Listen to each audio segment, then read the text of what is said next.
I'd like to now introduce our next speaker, Stephen Seal. Stephen is the president and CEO of Radius Management, a unique real estate auction company selling land all over the country. Stephen is somewhat of a living legend in EO. He has created his dream life and is going to tell you how he did it. He has used rich dad, poor dad concepts to create a unique cash flow business that everyone marvels at. He then used EMyth and Strategic Coach to remove himself from the day-to-day business and now works less than 1 day a week and spends 200 days a year on the water, doing what he loves. He will share his secrets on how you too can pursue your dream life. Please welcome Stephen Seal.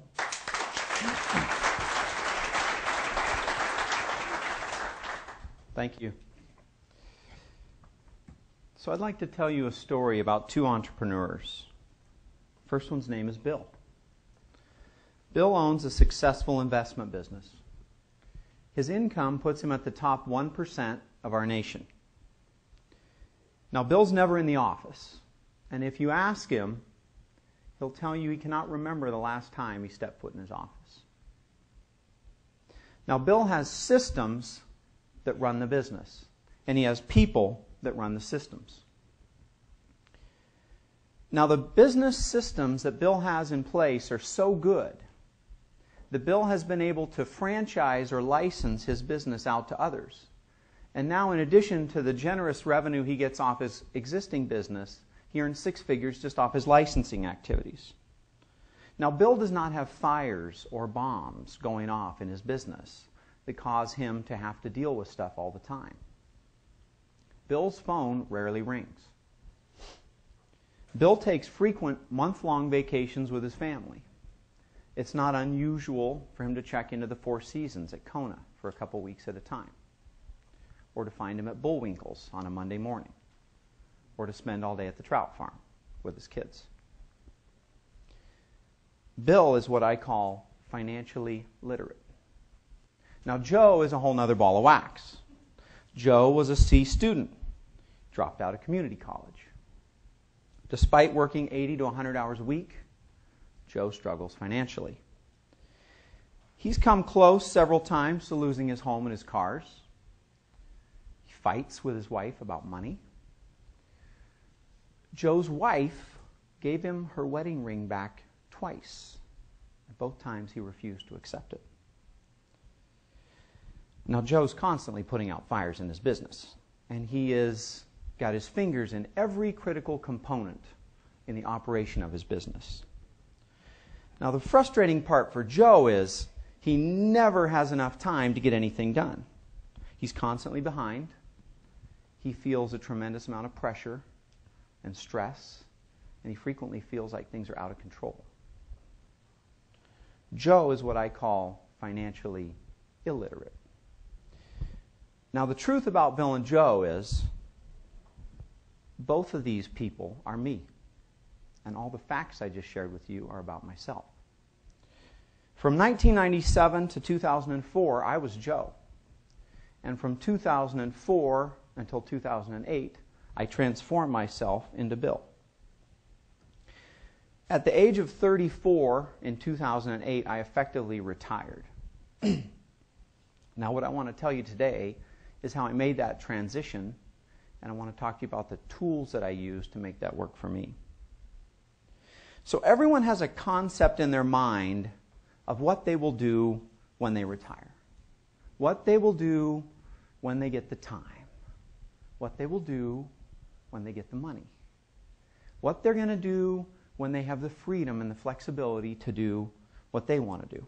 So my question to you is, what is your dream? What do you want to do? So my dream was always to spend lots of time on the water. Time with my family, time with my kids, fishing. That's a shrimp pot with a starfish in it in the San Juans. Time on the water, time away. I mean, that was always what was in my mind, even from being a small child. That's where I wanted to spend my time. Now, the problem is, for those of you that know me, I never do anything halfway. It's all or nothing. That's why when you guys invite me to go golfing, it just doesn't work for me. I'm sorry. So I decided I wanted to become a master mariner. I wanted to really know how to run a boat. I wanted to be extremely proficient on the water. I wanted to be the best. So I went and got my captain's license. Started spending more and more time on the water. In about 2005, I finally realized I had enough time, I had enough money, I could buy a boat and really start living the dream that I've been thinking about. So as I got further into this, like I said, I can never seem to do anything halfway. I decided 3 years ago to enlist in the United States Coast Guard because I wanted to learn from the very best about how to run and operate a boat and be on the water. Now, as I mentioned, I dropped out of community college, so I did not show up at the Coast Guard as an officer. I enlisted and started at the very bottom. So, as an already successful entrepreneur, I find myself in the midst of 20-year-olds at boot camp. It was a cool experience. 2 years ago, I spent 3 months at a Coast Guard school on the East Coast learning how to run boats. I never came back. I was gone for 3 solid months. Very little exposure to my office. They sent things that needed to be signed. I signed them and FedExed them back. Kind of gives you a little bit of a picture of the amount of time I spend away from the office. It's not a farce or a pipe dream. I mean, I am rarely there. So I'm a reservist. I do my weekend a month. I do my 2 weeks in the summer. I'm out at Station Cape Disappointment. It's in Ilwaco, Washington. It's on the Columbia River Bar. Pretty rough spot to be on the water. It's pretty cool. So last month, I was driving this boat on the bar, and a family of 4 got themselves into trouble when the engine on their 24-foot bayliner died. And we had a strong outgoing tide. The current carried their boat onto the rocks, put them against the pilings, and they called us on the radio and needed help. And so I was driving that boat, had a crew with me, and we went and put a line over and saved that family. And to me, that's really as good as a dream gets. So, pretty cool that I've been able to build a business, live my dream, experience that, and go and do things like this. So late last year, I purchased this 60-foot sport fisher and named it Booyah. And over the last 5 weeks, I navigated that boat from Seattle to Sitka, Alaska. Spent the last few weeks fishing up there. Brought that boat back to Seattle on Sunday. So, I can hear the objections and the naysayers that own businesses who say, how can you do that? How can you be gone that much? My industry doesn't work that way. That would never fly in my office. My business is different. I have to be there. No one can do it as well as I can. My response to that is, I'm in the real estate business. We buy and sell land and we sell it online. We're in the shittiest economy we're probably ever going to see in our lives. And there are not very many industries that I think are in more disfavor right now than real estate. So since our height in 2008, we've seen the passive income from my business fall about 3% in the last 4 years. So my response to those that think this won't work or they can't do it is, it's a bunch of crap. So the first tool that I want to share with you that I used to make this transition are the teachings of a guy named Earl Nightingale. And Earl Nightingale says the 6 most powerful words in the English language in this order are, we become what we think about. And my suggestion to you is, if you think you can do it, you're right. And if you think you cannot, you are right. So I've used a lot of Earl's products.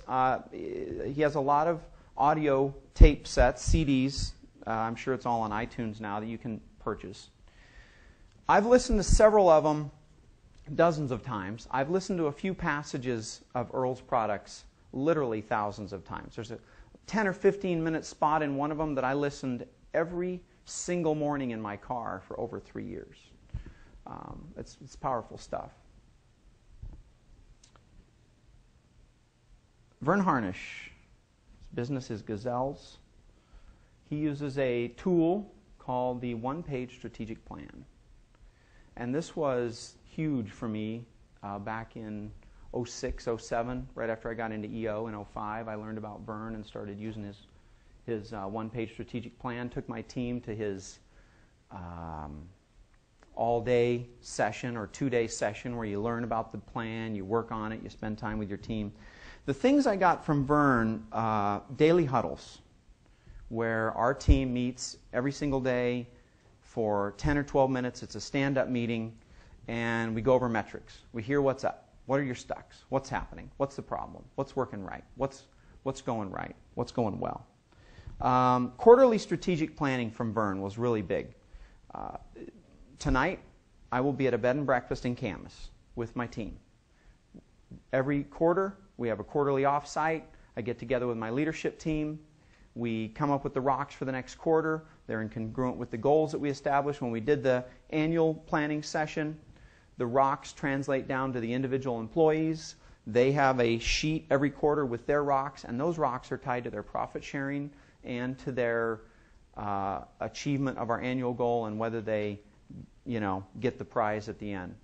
The last 3 years, we've taken our office to Maui and Disneyland a couple times because they've achieved their annual goal. So a lot of good stuff from Vern. I know a lot of people have heard of him. I don't know how many people in this room have been to his session. I think now he doesn't do them anymore. He has people that do them for him, which is great. I get that. But his tools are really powerful, and I feel strongly that all 6 of the tools I'm going to share with you, if used together, there's really, in my mind, no question that you cannot make this work and get out of your business.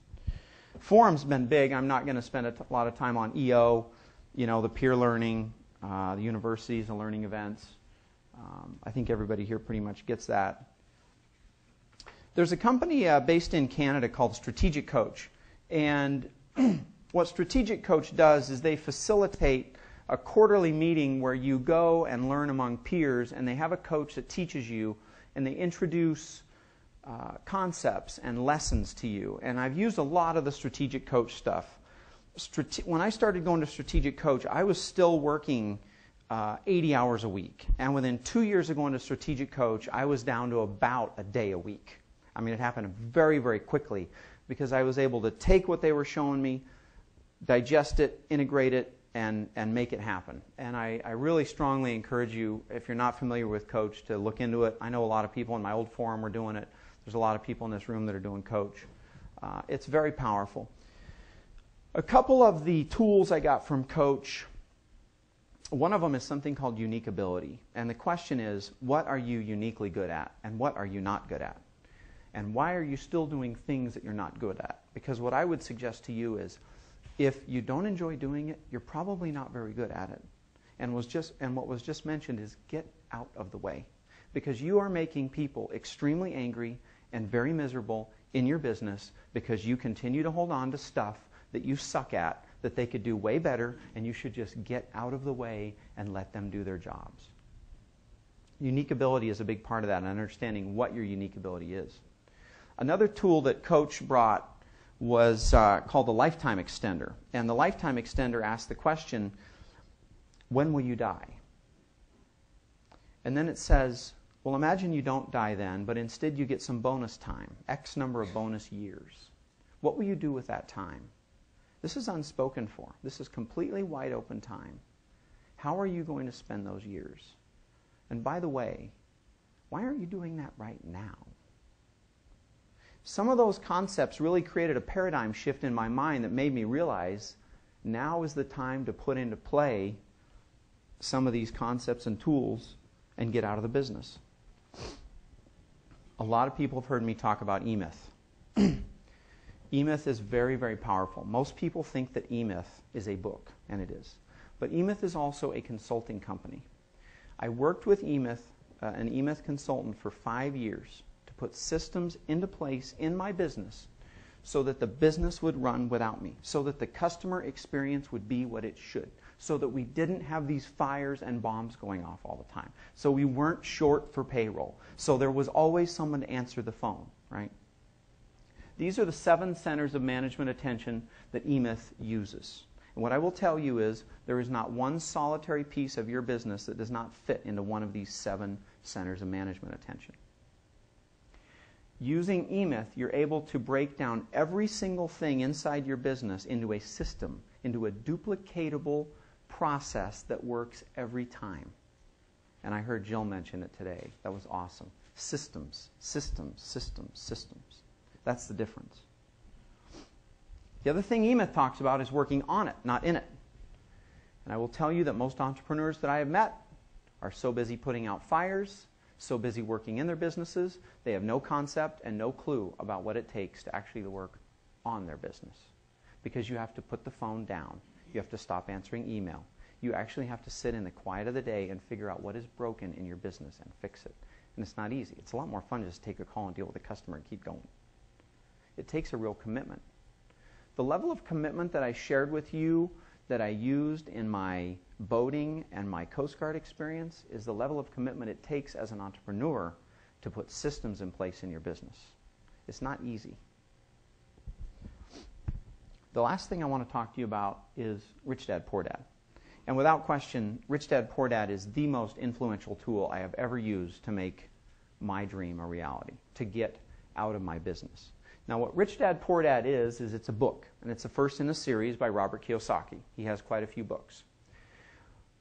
Rich Dad, Poor Dad talks about things like financial literacy, assets versus liabilities, cash flow, passive income, and creating business strategies so that the business by design lends itself to a business that operates without the owner. Passive income is a big key to that. A lot of people say, well, hey, I'm an attorney. Passive income, I mean, I'm trading time for money. If I'm not in front of a client, I'm not earning any money. And I would argue with that. My answer to that is own the firm. Don't practice in it. Work on it, not in it. Robert Kiyosaki has come up with a model called the cash flow quadrant. This is in his second book. And what he talks about is the transition from the left side of the quadrant to the right side of the quadrant. I listened to Rich Dad, Poor Dad over 40 times on the audio version to ingrain this stuff hardcore into my mind to follow the principles. And I didn't ask questions. I didn't doubt it. I just read the book, and I did exactly what he said to do. Many people in this room are S's. You're self-employed people. You're still trading time for money. Many people here are investors. You have a business that makes money for you. And a lot of people are business owners. You're still involved. It's not really an investment. But the second book, Cash Flow Quadrant, talks a lot about that and can enlighten you. It's really hard to cover so much material in 18 minutes versus just giving you a cursory look at tools. I mean, I could sit up here for 2 days and talk to you about it. I don't really think that any of the tools I've shared with you are independent of each other. I think they all work together really well, and they all offer a completely different value for you. Thanks for listening.